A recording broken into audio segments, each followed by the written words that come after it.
Hi, I'm Reen Wilcoxson. I'm an independent educator, author, and I create in-the-hoop machine embroidery designs. I've created this pillow right here that has a little couch bird on it. It's made completely in the hoop. I'm going to show you how to do that today. I need a piece of batting, a background fabric, a couple of border pieces, and 2 back pieces. These have been folded in half. The pillow has an envelope style back. So to get started, I've already stitched a step or two. I placed my batting down centered in the hoop, placed my background, I stitched the first step, which was a square, and I put my background fabric down in that square. I went ahead and stitched the stippling, and now I'm going to be ready to stitch my borders on. I'm going to head over to the machine now. I'm going to get the hoop put on the machine, and I'm going to place my first border piece. The short border goes on the side, and I'm just going to lower the foot, and it's going to stitch it on.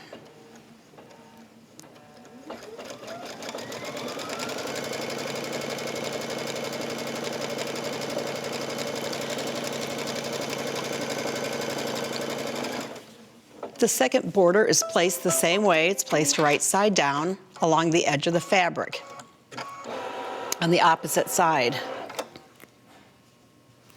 I'm going to lower the foot and get this border piece stitched on.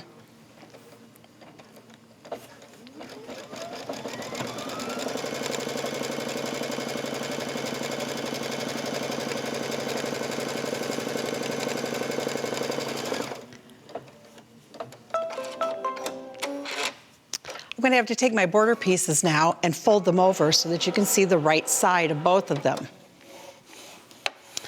If I had an iron, I would press them. Now I'm going to take one of my longer border pieces and lay it right side down along the top edge and lower the foot and stitch the next step.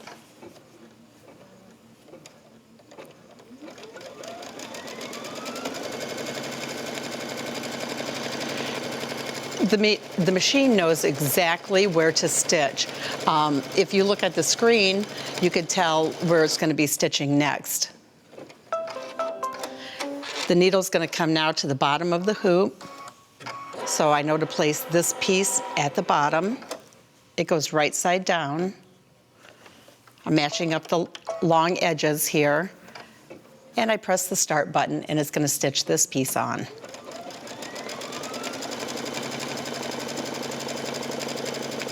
After it gets stitched on, then I have to fold these 2 long pieces out so that you see the right sides of the fabric.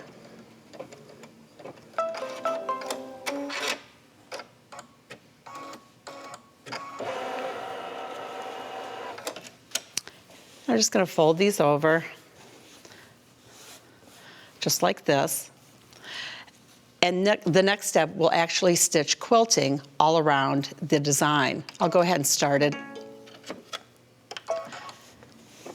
If you can see the screen, you can see that it's going to stitch a square within a square of a lot of pretty quilting. I'm not really going to take the time to do all of the quilting here, so I'm going to go ahead and stop the machine because I have one already done. I'll just set this aside, cut my thread. And here's the one that I've already done that has all of the quilting on it. I'm going to set the machine up now for couching to stitch the little bird. I've set the machine up for couching now. I've taken some wool worsted yarn. I've threaded it through the threader, down through the attachment on the side, and through the couching foot. I've also threaded the yarn through the hole in the couching foot. I've brought my design up, the little bird, and I'm ready to stitch it. The machine has been threaded normally, and all you want to do is leave a long tail and make sure that the yarn flows freely.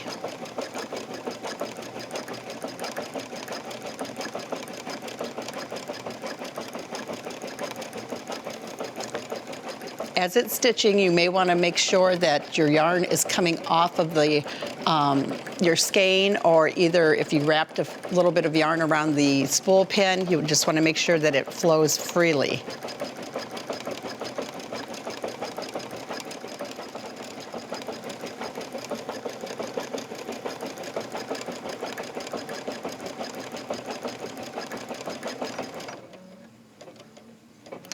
All right, the design is done now.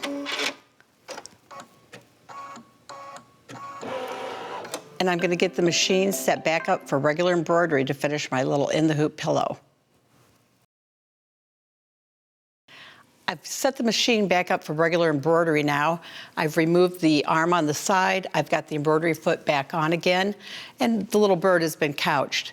I've taken a large-eyed needle and I've threaded the tails to the back side. I'm going to turn it over now, and all I have to do is just tie these off. I'll tie a double knot and then just trim the threads. I only have one more step of the design to do to finish the pillow. I'm gonna get the hoop back on the machine. I brought the design back up again, and I'm at the spot that I need to be. I have 2 folded pieces of fabric.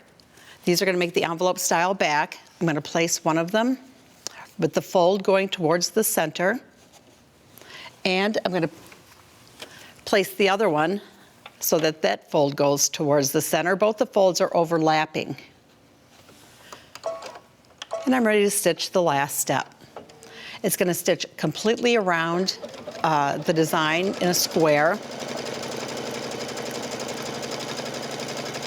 And then we'll be ready to take it off and trim it.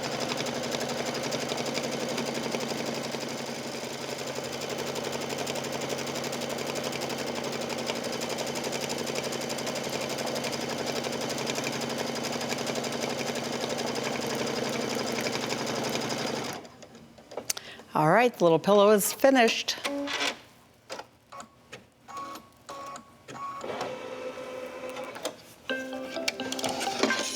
going to go over to the table and trim it up for you.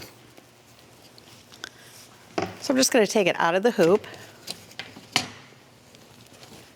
and I'm going to be ready to trim. Got one here on the mat. All I'm going to do is trim a 1/4 inch all the way around from the stitching on all sides.